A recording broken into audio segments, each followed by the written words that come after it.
Bakit? Kapos ba ang kita mo, mga guro? Kasama ka ba sa minimum wage earners natin? Hindi!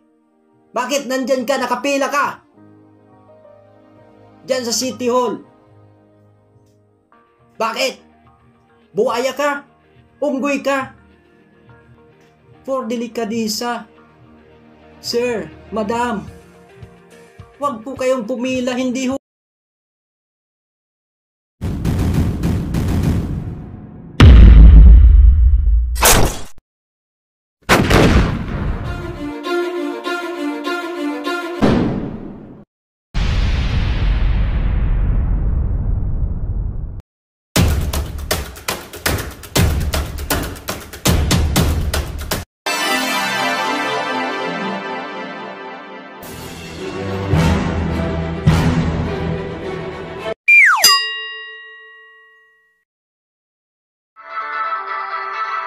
Ihambalos Multimedia Channel, IMC, kakampi ng mga naaapi, kaaway ng mga umaapi.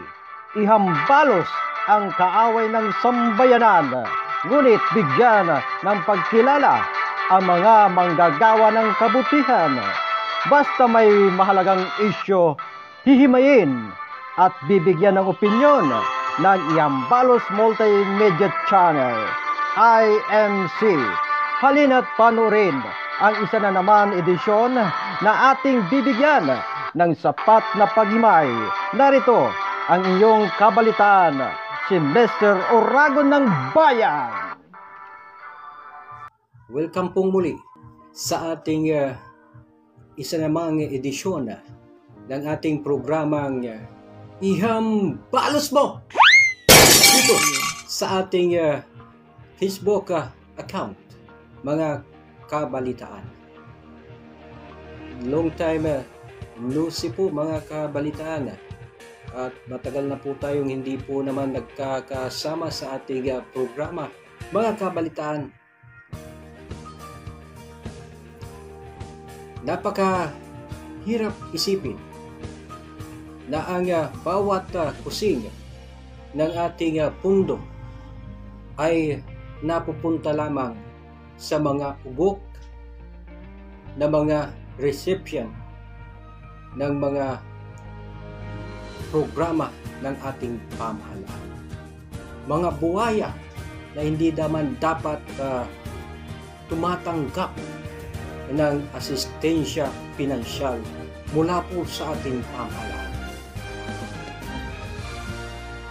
Iyan po, mga kabalitaan. Sa muli po, welcome po sa ating isa na namang edisyon ng ating programang Ihambalos Po. Ito po ang inyong lingkod, si Mr. Oragon ng Bayan.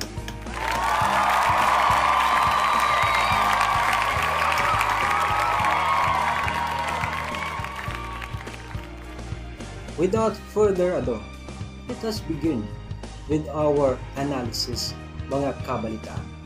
And now, ang ating IMC video editorial, mga kabalitaan, ay ang may title po sa araw na ito na Guro, mga guro po natin, UP 4Ps members, senior citizens, pensioners po, mga kabalitaan. Kasama na ang may mga kaya sa buhay na mga kababayan po natin tumanggap ng akap, mga kabalitaan. For the information of everyone, mga kabalitaan, dito po sa ating video editorial, malalaman po ninyo kung ano po ang akap, ano ba ang legal basis nito, para saan o kanino po ito, mga kabalitaan, sino-sino ba ang qualified na tumanggap nito, mga kabalitaan, na mga kababayan po natin. Dito po sa ating edisyon na ito, Lahat pong katanungan na yan ay aking sasagutin po, punto por punto.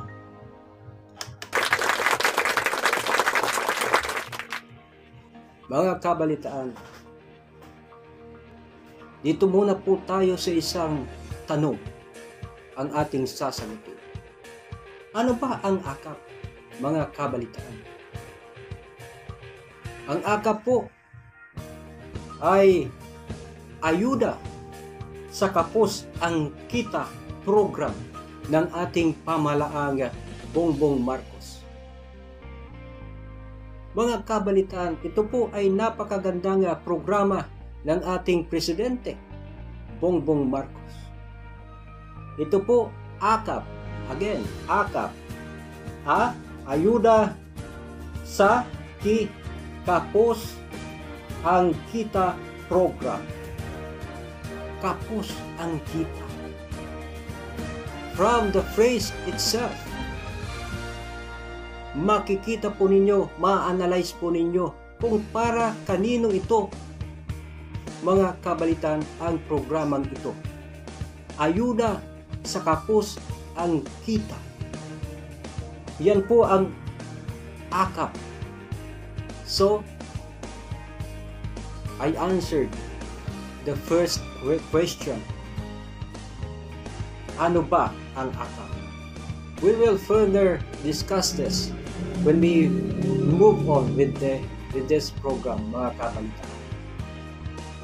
Ano ba? Pangalawang tanong po dito, mga kabalitaan. Ano ba ang legal basis nito? Ano ba ang pinagbasihan ng ating Pangulong Bongbong Marcos para magkaroon o magpatupad ng programang ito sa ating pamahalaan, ang ating AKAP? Mayroon pong mga apat po ito. Tatlo lang po ang aking nilista. Ang mga legal basis po nito.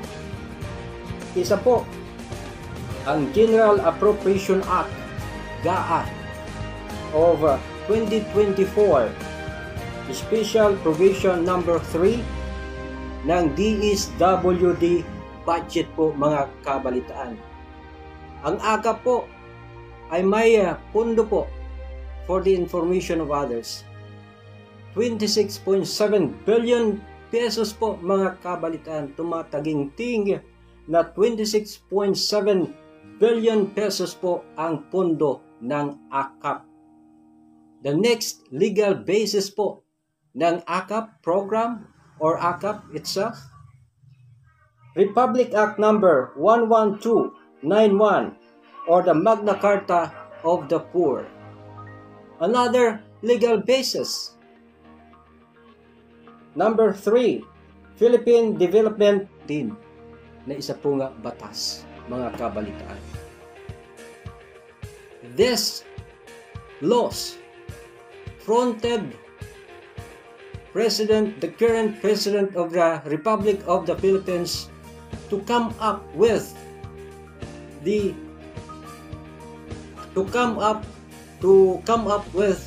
initiative of having this kind of program, mga kabalitaan.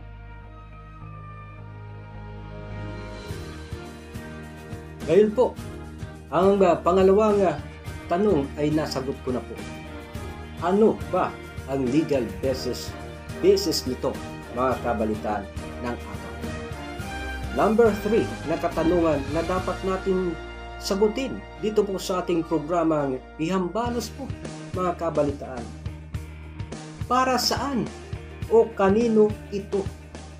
Alright, mga kabalitaan. Para saan o kanino ito? O para saan at kanino ito, mga kabalitaan? Sasagutin ko po kayo, mga kabalitaan.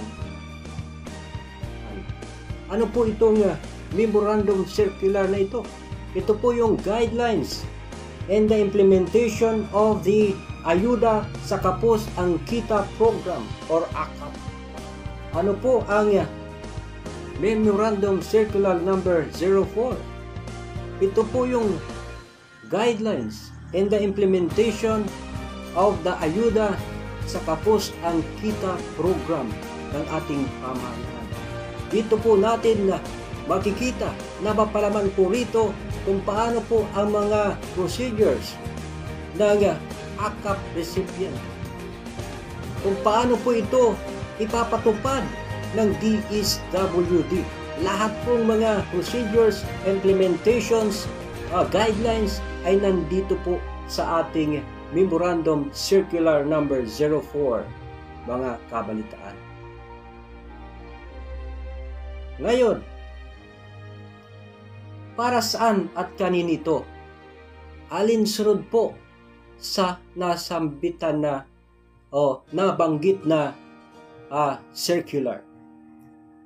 Ito po, para po ito sa mga English po muna, to provide financial assistance to minimum wage earners falling under the category of low income, mga kabalitaan.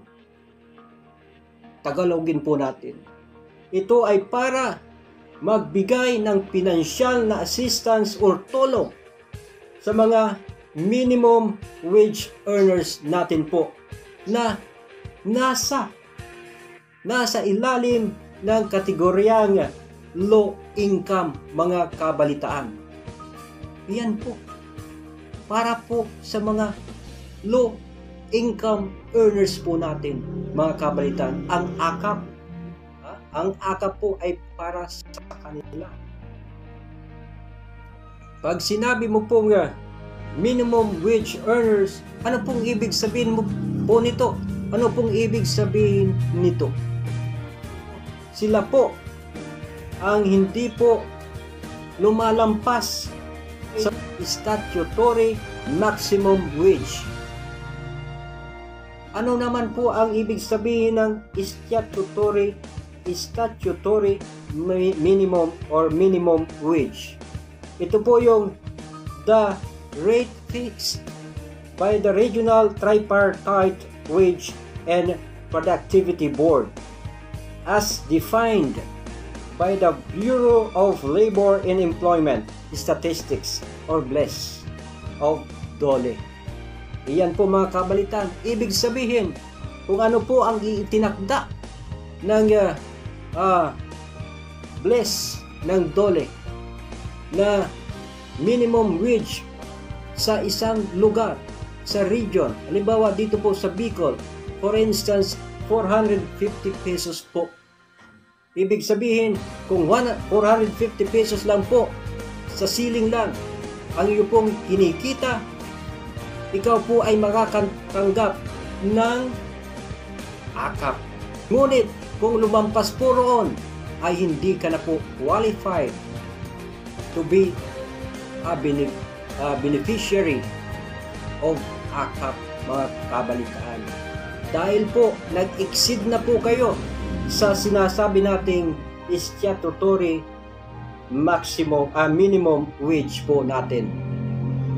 Ibig sabihin, kung 550 na ang inyo pong tinatanggap buwan-buwan, ay hindi ka na po kasama sa AKAP. Tandaan po ninyo yan, Iyan po ang pinaka-importante po sa programang ito. Ngayon po, mayroon po tayong may issue dito. Ang ating pang-apat na tanong na dapat nating sagutin dito po sa ating programa. Sino-sino ba ang qualified na tumanggap ng AKAP, mga kabalitaan? Dito na po tayo. Dito na po mayroong mga issue. Hanggang ngayong 2024, sa pagpapatupad ng AKAP, marami pong issue. Ngayon, tatalakayin natin in the later part of this program. Sino-sino po ba ang dapat tumanggap lamang ng AKAP? Base po ito sa ating Memorandum Circular Number 4 o 04 ng DSWD patungkol po sa AKAP implementation. Ang dapat tumanggap lamang ng AKAP ay ang mga sumusunod. Isa, number 1, minimum wage earners. Number 2, mahirap na pamilya. Number 3, near poor. Number 4, informal economy sectors. Sino-sino po ba ang informal economy sectors ng ating pamahalaan? Sino-sino po sila? Example po, bigyan ko po kayo ng halimbawa. Sila po yung mga house helpers po natin, mga katulong sa bahay, mga farm laborers, construction workers, mga kabalitan, and etc. Yan po yung mga informal sectors po natin. Wala pong regular na trabaho. Iyan pong apat na yan. Sila po ang dapat tumatanggap lamang ng AKAP. AKAP. Kung mayroon pong dapat tumanggap ng AKAP, mayroon din pong hindi dapat tumanggap ng AKAP. Sino-sino po ang hindi dapat tumanggap ng AKAP? Sino-sino po kayo? Ito po dapat ang isiksik po ninyo sa inyo pong mga ulong, mga buwaya. Mayroon na kayong pira, gusto pa ninyong kunin yung hindi dapat sa inyo. Ito po, sino-sino? Number 1, government employees. Number 1, government employees. Kasama na po dyan ang guro. Guro. Bakit? Kapos ba ang kita mo, mga guro? Kasama ka ba sa minimum wage earners natin? Hindi. Bakit nandyan ka, nakapila ka? Diyan sa City Hall. Bakit? Buaya ka? Unggoy ka? For delikadisa. Sir, madam, huwag po kayong pumila, hindi ho kayo kasama sa AKAP. Wala kayong hiya. Napakawalang hiya po ninyo. Marami pong mga guro ang pumipila dahil lang gusto makakuha ng AKAP na ito. AKAP. At iba pang mga public employees natin dyan. Hindi lang guro. Marami pa na public employees po natin. Bakit? Kasama po ba kayo sa Memorandum Circular 04? Hindi. Ang mga guro, ang unang Teacher 1, T1, ay mahigit 1,000 po ang araw niyan. Hindi na po kasama po kayo dahil hindi po kayo kasama sa DOLE regulation po natin. Dapat na tinatanggap ninyo ay napunta na sa karapat-dapat at dapat na makatanggap ng AKAP na ayuda or AKAP assistance, mga kabalitaan. Pila kayo ng pila, nakikita ko po kayo dyan sa City Hall, dito lang po sa Iriga City, sa iba pang mga munisipyo, nationwide. Marami po kayong pumipila na guro, public employees, makakuha lang ng AKAP ng mukha mo. Number 2, na hindi dapat tumatanggap ng AKAP ay ang mga 4-piece beneficiaries. Alinsunod po ito dito po sa Memorandum Circular 04 ng DSWD. Dahil kayo po ay mayroon ng regular cash assistance ng DSWD. Hindi po kayo kasama sa AKAP.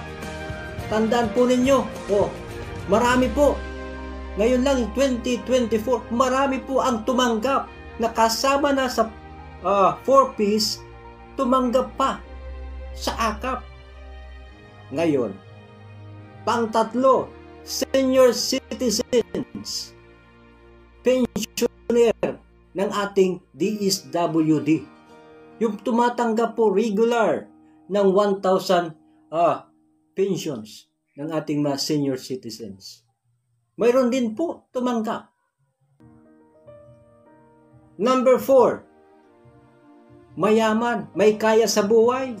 Nandoon, nakapila para lamang tumanggap ng akap. Number 5, middle class. Yung mga middle class po natin, yung may bahay, may sasakyan, may sapat na kita. Yan po yung ating mga middle class families natin dito po sa bansa. Laging itatanim po ninyo sa inyong pong mga isipan, kung hindi po para sa inyo, tumanggi po kayo. Ibigay po ninyo sa ibang tao yung karapat-dapat at dapat tumanggap ng ayuda.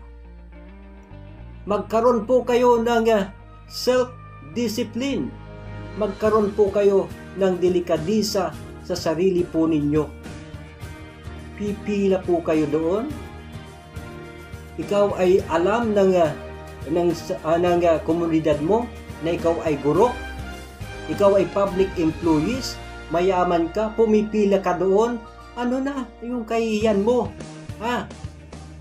Ano nang kahihiyan mo? Wala.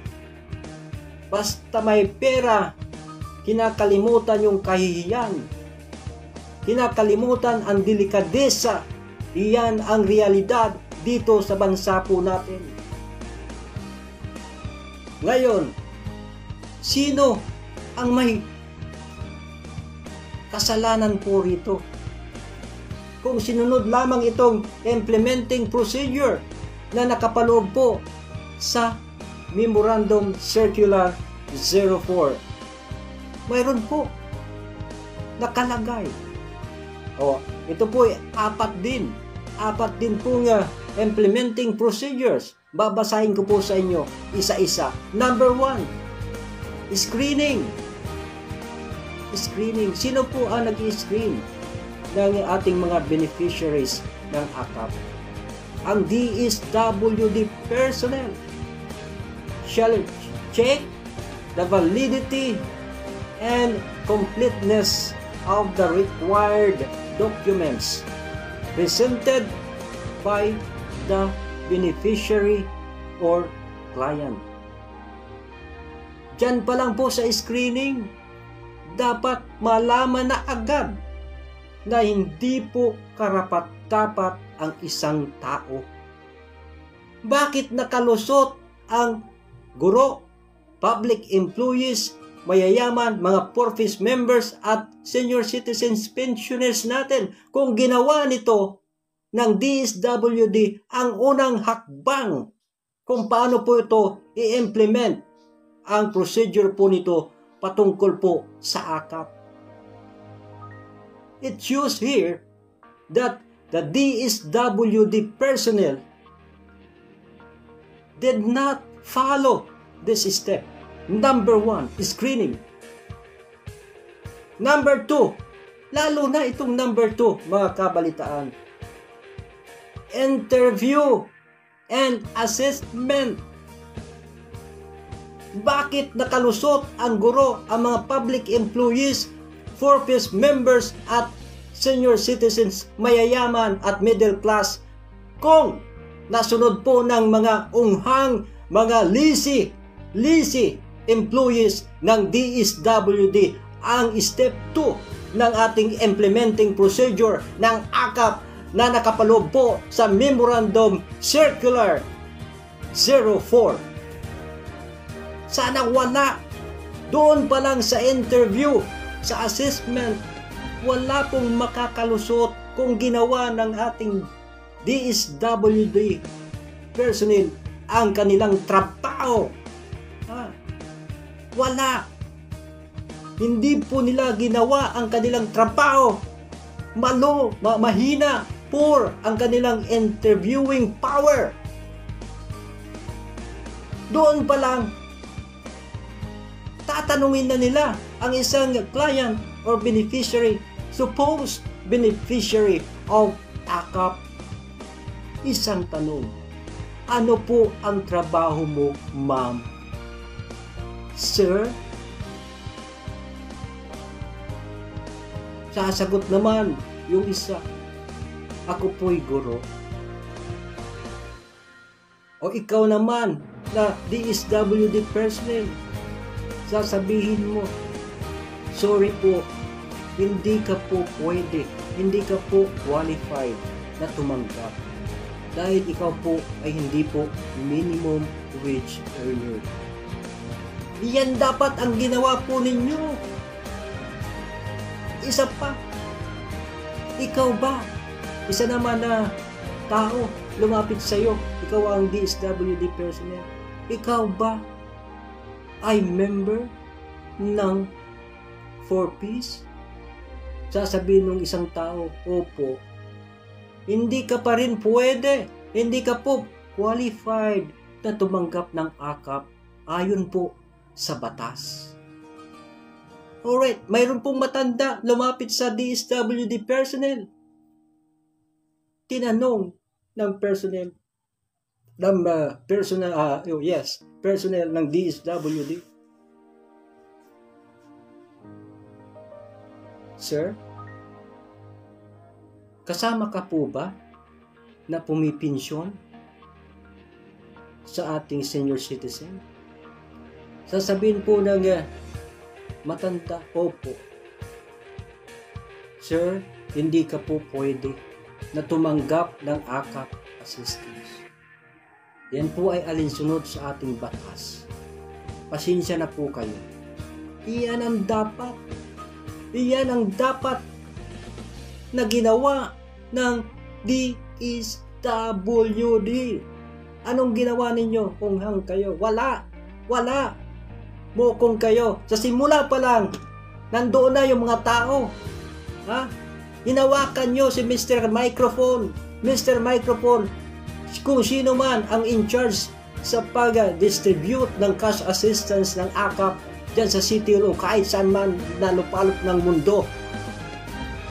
Hinawakan ninyo si Mr. Microphone at sinabi ninyo, sino sa inyo ang mga hindi dapat tumanggap ng AKAP ay ang mga sumusunod.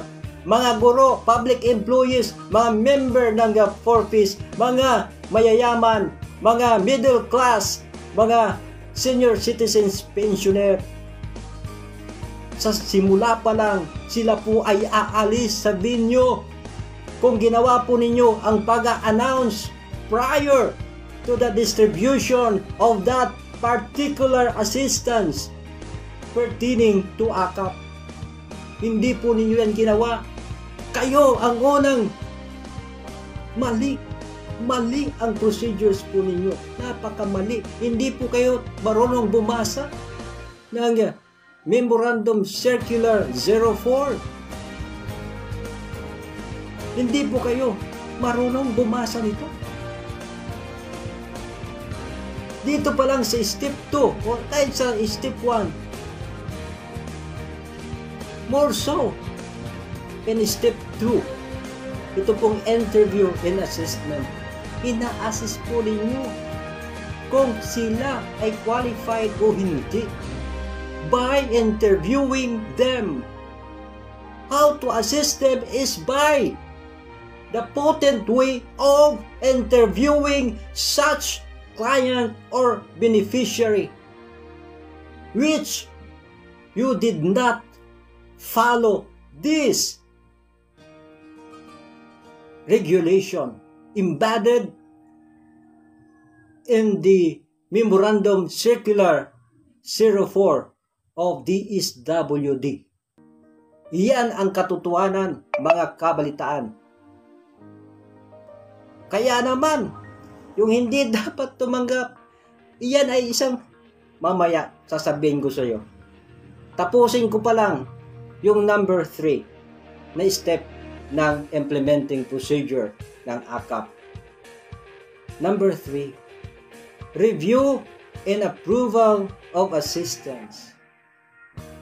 Dito, kapag nakalusot po sa step 2 ang client, dito po sa step 3 ay hindi na dapat makalusot dahil ang isang personnel, ang mga personnel ng DSWD nire-review yung interview and assessment sa step 2. Ito ba'y talagang ganito siya? Ganyan siya? yung client po natin. And then, after reviewing such information given to them by the interviewee, that is the time that the client will be approved and will be receiving 1,000 to 10,000 pesos depending on the assessment of DSWD. Mahirap po bang gawin ang mga steps na ito, Mr., Miss, Mrs. DSWD? I am calling the attention of our DSWD Secretary Rex Gatchalian. Sa inyo po wala pong problema. Dito po sa bababang mga posisyon ng DSWD, dito po nagkakaroon ng problema sa pag-distribute ng ating mga cash assistance. Especially so in the AKAP, mga kabalitaan. Step 4, ito na yung releasing na. Wala na itong problema eh. Pasado ka na eh. Release na yung inyong assistance, financial assistance. Ito po yung 4. Ito po yung very vital, pivotal sa pagbibigay ng AKAP assistance. Kaya lang itong ating DSWD personnel hindi po ginawa ang lahat ng ito. Dahil nga ano pa ang dapat nating ibigay ng adjective sa kanila? Ano ba? Pagod ba? O tamad? O walang alam sa mundo? Ano bang predicate o adjective ang ating ibibigay po rito sa mga personnel na ito na nagbigay ng mga assistance pertaining to AKAP sa mga taong hindi naman po qualified, especially massive number of beneficiaries, supposed to be beneficiaries, na hindi naman dapat ang nakatanggap ng AKAP assistance. DSWD personnel is not doing their due diligence. Hindi po talaga. Napakahirap tanggapin. Di ko kayang tanggapin na ang DSWD sa atin na nagbibigay ng assistance sa mga hindi naman kwalipikado.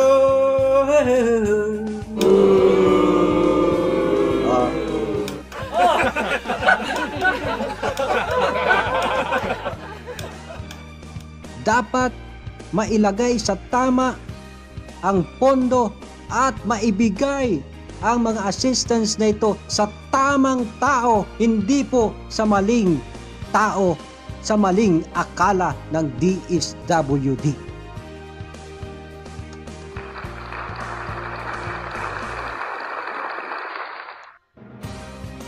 Gawin po ninyo ng tama ang iyo pong trabaho, ang obligasyon sa bayan, alinsunod po sa mga patakaran, regulasyon ng inyo pong ahensya. Simpleng procedure, hindi po nyo nasunod. How much more sa mga complicated na mga regulasyon ng ating ahensya, especially dito po sa DSWD. Sana po sa sunod na second batch ng pagbibigay po ninyo ng AKAP, hindi lang po ng AKAP, yung iba pang mga assistance ay mapunta na sa tamang tao, hindi po sa maling akala ng DSWD.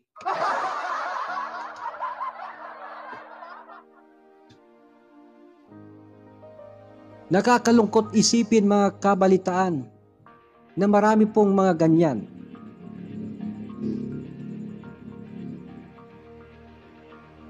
Ang tanong, DSWD, makukuha pa ba ninyo ang naibigay na po ninyong assistance ng AKAP sa mga taong mali naman na hindi dapat tumanggap? Ano po ang sagot po ninyo? May isasauli kaya ng mga taong ito ang mga natanggap nila mula sa AKAP assistance na ibinigay ninyo intentionally? Ano po ang magiging disposisyon po ninyo tungkol po rito? Sana kunin ninyo, ipabalik ninyo ang perang yan at ibigay sa tamang tao at hindi sa maling akala po ninyo.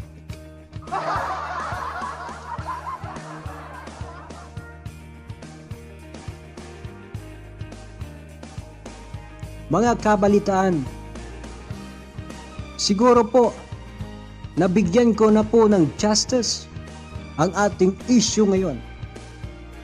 Ang issue ng maling pagbibigay ng AKAP assistance sa maling mga tao. At nahimay na po natin ang issue pong ito. Kaya po, si Mr. Oragon ay muli pong nagbibigay sa inyo ng magandang araw po sa inyong lahat.